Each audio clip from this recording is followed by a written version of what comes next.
The first sensation was sound a woman's shrill, grating scream tearing through the thick summer air. The second was the scorching July sun beating down on her neck. Huan's eyes snapped open, not to the familiar white ceiling of her 21st century apartment, but to a blurry panorama of dusty ground, worn sandals, and a sea of watching faces. A wave of vertigo washed over her as fragmented memories, not her own, flooded her mind. A timid girl, a sick mother, a gambling addicted father. A faded calendar on a nearby fruit stall caught her eye, the characters stark and unforgiving. July 7, 1999. 1999. The thought was a shard of ice in the heat. It was impossible. She had been working late on a project proposal, and now she was here, trapped in the body of a girl. This girl, Huan on the worst day of her young life. The shrill voice screeched again, yanking her back to the horrifying present. Look at her. Look at this shameless hussy, raising a daughter just like her. A fox spirit seducing my husband. In the center of the village square, a stout woman in a garish floral shirt. Liuong, the village chief's wife, had a fistful of Huan's mother's hair. Her mother, a frail woman with tear-streaked cheeks, whimpered, too broken to fight back. The crowd murmured, a chorus of pity and scorn, and no one moved to intervene. The original Huan would have frozen, would have cried, would have begged. That the woman inside her now was forged in the fire of corporate backstabbing and urban survival. A cold, clear rage solidified in her chest, pushing aside the temporal shock. Hell no! She pushed through the onlookers, her movements sharp and deliberate. The crowd parted, startled by the sudden fire in the eyes of a girl they knew as meek as a mouse. She reached the center of the circle just as Liuong raised her hand to strike her mother again. That's enough. Huan's voice was low and steady, cutting through the noise with chilling authority. Liuong paused, her hand hovering in the air, a sneer twisting her lips. And who are you to tell me what to do, you little whelp? Huan didn't answer with words. She moved with a speed that shocked everyone, including herself. Crack. Her palm connected squarely with Liuong's cheek. The sound was as sharp and final as a gavel strike. A collective gasp rippled through the crowd. Before Liuong could process the first blow, a second one landed, just as hard. Crack. The first slap, Huan said, her voice dangerously calm, is for laying a hand on my mother. She took a small, menacing step forward. The second is for the public humiliation. Liuong's face, now stamped with 2 red handprints, contorted in disbelief and fury. You dare hit me? Huan's eyes were like chips of flint. And the third, she announced, her hand whipping back one last time, is for being a fool. Crack.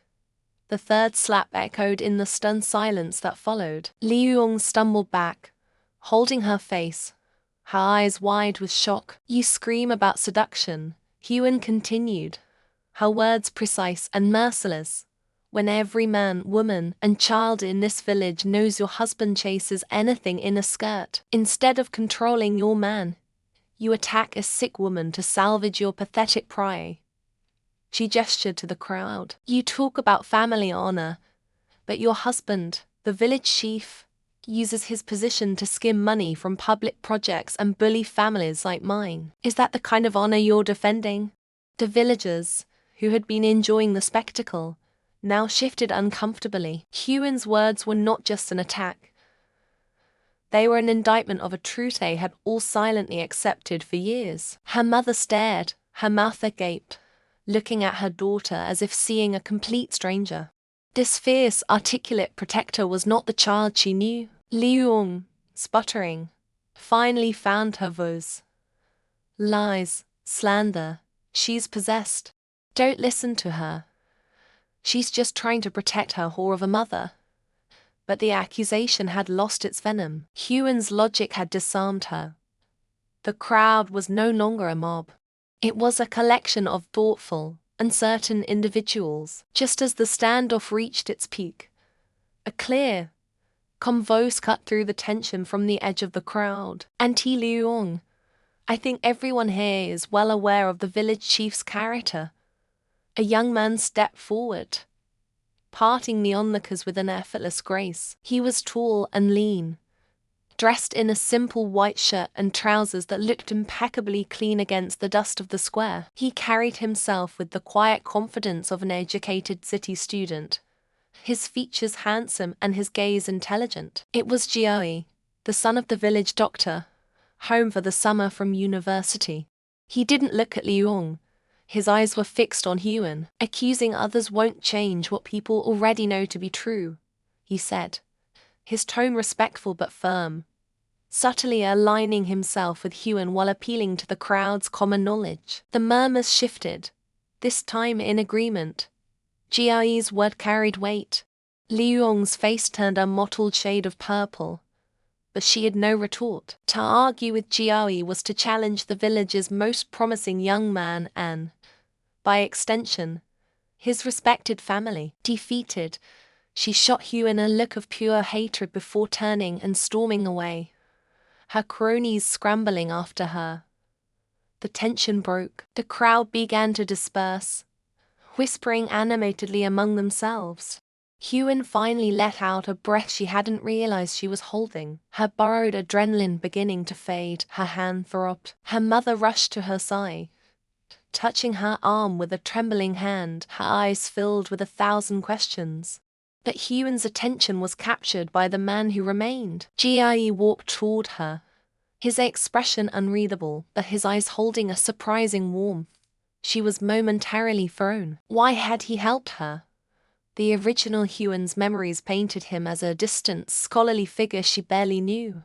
That was brave, Jiaoyi said, his voice softer now that they were almost alone. Huan gave a wry, self-deprecating smile, the persona of the modern woman still firmly in place.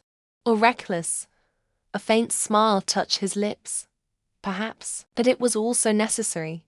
He paused, his gaze direct and sincere. Huan, I've always admired you, your quiet strength. Huan's mind reeled. He was admiring the timid girl she had just replaced. The irony was staggering. But in this new, terrifying reality, an ally was an asset she couldn't afford to dismiss. And there was something in his steady gaze that felt safe, grounding, embracing the audacity that had served her so well just minutes before. She met his gaze without flinching, a confident tilt to her head. Is that so? She replied, her tone light but challenging. You have a funny way of showing it. Jiaoyi seemed taken aback by her directness, but a flicker of genuine amusement lit his eyes. He let out a soft laugh. You're right, he admitted. I suppose I should have spoken up sooner. Well, Huan said, a slow, deliberate smile spreading across her face as she extended a hand. Not in a demure, 1999 way, but like a business partner sealing a deal. Better late than never. He took her hand, his grip firm and warm. In their handshake, in the middle of the dusty village square, an unexpected and powerful alliance was forged. The air in the village chief's residence was thick enough to choke on. A half-full cup of tea sat cooling on the polished wood table, its steam long since vanished. Chief Bum's face, usually a mask of smug authority, was a mottled canvas of fury and humiliation. Across from him, his son Liuong paced like a caged animal, his fists clenching and unclenching at his sides. The public dressing down they had received from Huan, that timid, worthless girl, had not only caused them face, it had also ignited a firestorm of gossip that was now sweeping through the village. She made a mockery of us, Liuong spat, his voice a low growl. Of you, in front of everyone. We can't let that stand. Chief Bum slammed his palm on the table, the teacup rattling in its saucer. The air at the homestead hung thick and still, the whispers of the villagers dying as Sanasi lunged. He was a bull, all muscle and brutish confidence, his fist aimed to flatten her. But he wasn't charging at the timid Huan they all knew. He was charging at a woman from another time, one who understood that leverage was more powerful than mass, She didn't retreat, she pivoted. With a speed that seemed to defy logic, Huen sidestepped his clumsy attack, her body moving with a fluid, practiced grace. Her hand shot out, not in a punch, but with an open palm, striking the nerve cluster just above his elbow. Sanasi grunted, a jolt of shocking pain causing his arm to go numb and his punch to fall short. The crowd gasped. It wasn't a fight. It was a demonstration. His overconfidence curdled into confusion, then rage. "You little witch!" he roared, swinging again, this time with wild, undisciplined force.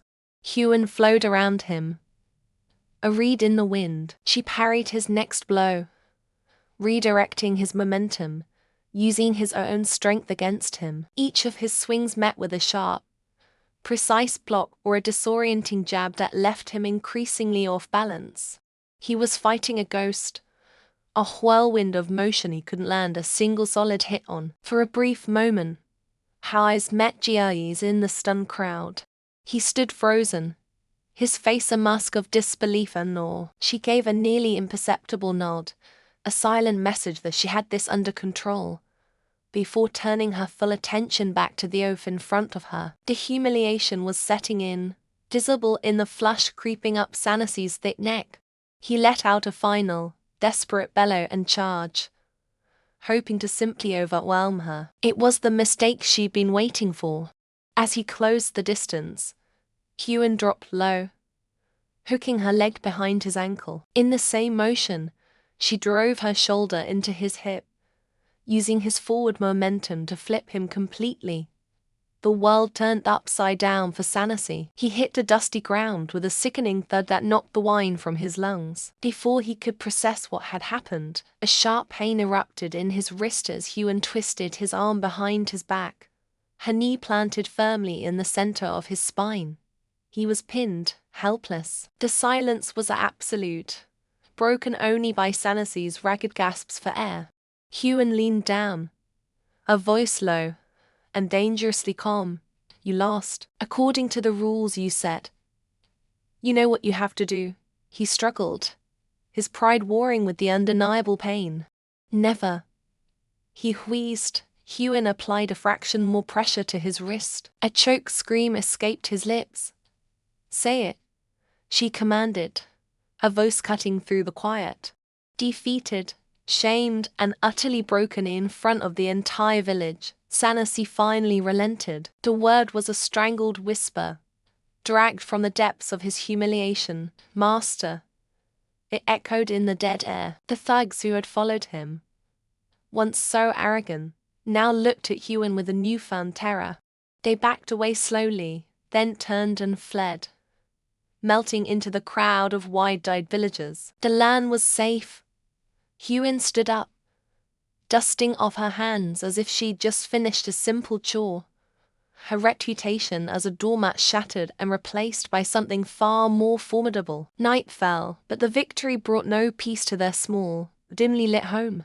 The adrenaline had faded, leaving behind the cold, hard reality of their lives. Huen's mother sat on a low stool, her face buried in her hands, her shoulders shaking with silent sobs. The fight had solved one problem, but it had only reminded her of the larger, more monstrous one that still loomed. "He'll be back," she wept, her voice muffled. "Your father, he'll hear about this, and he'll bring more trouble. The debt, oh, the debt." Huen knelt beside her, wrapping a comforting arm around her. The woman who had fought like a tigress now showed a gentle patience. "Ma, listen to me." She waited until her mother looked up, her eyes red and swollen. "I will not let him hurt you again, ever. And the debts, I will handle them. I promise you, I will pay back every last you on. Double quotes." Her mother just shook her head, the promise sounding like a child's fantasy. How could they possibly? Bang! The flimsy wooden door flew open, crashing against the wall. A group of men, reeking of cheap alcohol and menace, filled the doorway. Leading them was the village chief's sneering nephew. The smirk on the lead collector's face was a greasy, predatory thing. A pretty girl like you, there are faster ways to earn 3,000 yuan. Ways that are much more pleasant. The implication hung in the damp night air, thick and suffocating. Something inside Huan snapped. The timid girl she had inhabited was gone, burned away by modern woman's fury. Before the man's leering cronies could even react, she moved. A blur of motion, she closed the distance, her hand shooting out to grip the collector's outstretched wrist. He yelped as she twisted, applying pressure to the joint with a practiced, brutal efficiency. His knees buckled. With a sharp, controlled shove, she sent him stumbling back into his men, a tangle of surprised limbs and curses. Chiayi, who had been standing frozen in the doorway, stared in disbelief. This wasn't the Huan he knew. Her voice, when she spoke, was ice. Listen carefully, because I will only say this once. She looked past the whimpering leader, a gaze pinning each man in place. You will have your 3,000 yuan in 2 days. Not 1 minute later, she paused, letting the shock settle. When you receive it, the debt is cleared, and you will tell my father that his slate is clean because his daughter has disowned him. From that moment on, I owe him nothing. Are we clear? Silence. Then, a series of hasty, terrified nods. They scrambled away from the house like roaches fleeing the light, leaving Huan standing alone in the sudden quiet, her chest heaving not from exertion, but from rage. The adrenaline faded, replaced by the cold, hard reality of her promise. 3,000 yuan. In 1999. That was an astronomical sum for a girl with nothing. Her 21st century mind cycled through get-rich-quick schemes.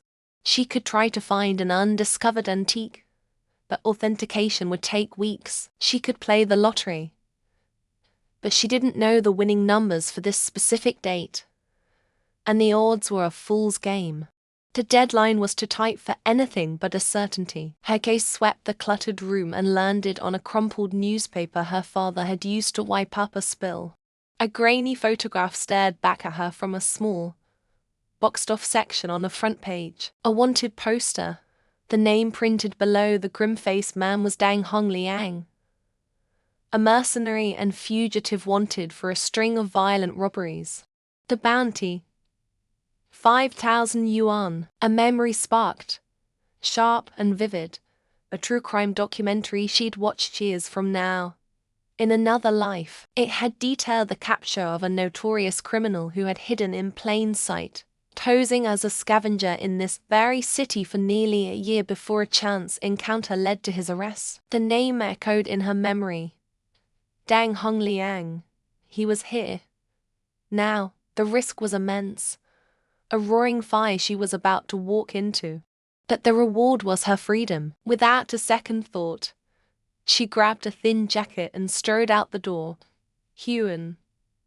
Wait. Jiayi's voice was frantic as he caught up to her, his hand gently grabbing her arm. Where are you going? You can't be serious. We can figure something else out. She looked at him, her expression a mask of pure determination. There is no other way, Jiayi. This is the only path that gets me out from under his shadow for good. She pulled her arm free, her voice softening slightly. Stay here, please. It's safer. She didn't wait for his reply, melting into the dimly lit streets. Using her future knowledge as a map, she navigated the labyrinthine alleyways of the city's industrial district, the part of town decent people avoided after dark. The stench of refuse and damp brick filled the air. Finally, she found him, just as the documentary had described. A man, thin and hunched, was methodically sorting through a pile of scrap metal under the weak glow of a single flickering bulb. He looked like any other scavenger-worn clothes, face smudged with grime, movements weary and slow. Huan stopped a dozen feet away, her heart pounding a steady, heavy rhythm against her ribs. She didn't raise her voice. She didn't need to. They say you are a ghost in Guangzhou, impossible to track. The scavenger froze, his back still to her. But you got sloppy here, she continued, her tone unnervingly calmed to comfortable. Tang Hong Liang. He turned slowly, and the illusion of a harmless old man evaporated. His eyes, no longer downcast, were chips of obsidian, sharp and lethal. The weariness was gone, replaced by a predator's cold tension. He didn't speak. He didn't need to. In a single, fluid motion, he lunged, a shard of rusted metal flashing in his hand like a makeshift knife. Hyun was ready. She knew from the documentary that he favored a low, aggressive style, always aiming for the throat or stomach. As he thrust, she pivoted, letting his momentum carry him past her. The metal shard scraped against a brick wall where her head had been a second before, showering sparks. He recovered instantly, spinning with a vicious backhand slash. She dropped, ducking under the clumsy, but deadly arc of the weapon, and drove her elbow hard into his side. He grunted in pain. It didn't falter, his combat instincts honed by years on the run. He was stronger, more ruthless. He grabbed her jacket, pulling her off balance and slamming her against the wall. The impact knocked the wine from her lungs. The metal shard was coming toward her face, its jagged edge promising a permanent end to her new life. Hyun. Jiayi's shout was a godsend. Tang Hongliang's head snapped toward the sound, his concentration broken for a fatal half-second. It was all the opening she needed. With a desperate surge of strength, Hyun stopped down hard on his instep and brought her knee up into his groin. He howled, his grip loosening. She wrenched free, grabbed a discarded length of steel pipe from the ground and swung. The pipe connected with his wrist with a sickening crack. The makeshift knife clattered to the pavement. Before he could recover, she brought the pipe down again in a sharp, disabling blow to the back of his knee, sending him sprawling to the ground, incapacitated and writhing in agony. Panting, her body screaming with a dozen fresh bruises, she stood over him. Ji rushed to her side, his face pale with terror and awe, ready to pull her behind him. But she stood her ground, the steel pipe held firm in her hand, her eyes locked on the captured mercenary. In the distance, the faint wail of a police siren grew steadily louder. She had made the call just before entering the alley. She hadn't been betting on luck. She had been executing a plan. The dust had barely settled when the wail of sirens sliced through the rural quiet. Police vehicles, cumbersome and official, rumbled down the dirt track, their flashing lights painting the trees in frantic strokes of red and blue. The captured mercenary, a notorious fugitive known only as the Ghost, sat slumped against a tree trunk, his wrists bound tightly with the very rope he'd intended for Hyun. His face was a mask of disbelief, outsmarted and overpowered not by a team of officers, but by a village girl and a quiet young man. Officers swarmed the area, their professional urgency a stark contrast to the exhausted stillness of their aftermath. Ji stood beside Hyun, a silent, solid presence. His breathing was still heavy, but his eyes never left her. He watched as she dealt with the police chief, a portly man with a perpetually surprised expression. "Miss Hyun," the chief said, shaking his head in awe as his men led the mercenary away in cuffs. "Your courage is unprecedented. You've done this province a great service." Hyun offered a tired but steady smile. The adrenaline was fading, replaced by a bone-deep weariness and the sharp, pragmatic focus that had become her armor. Praise was nice, but it wouldn't fix the gaping hole in her family's finances.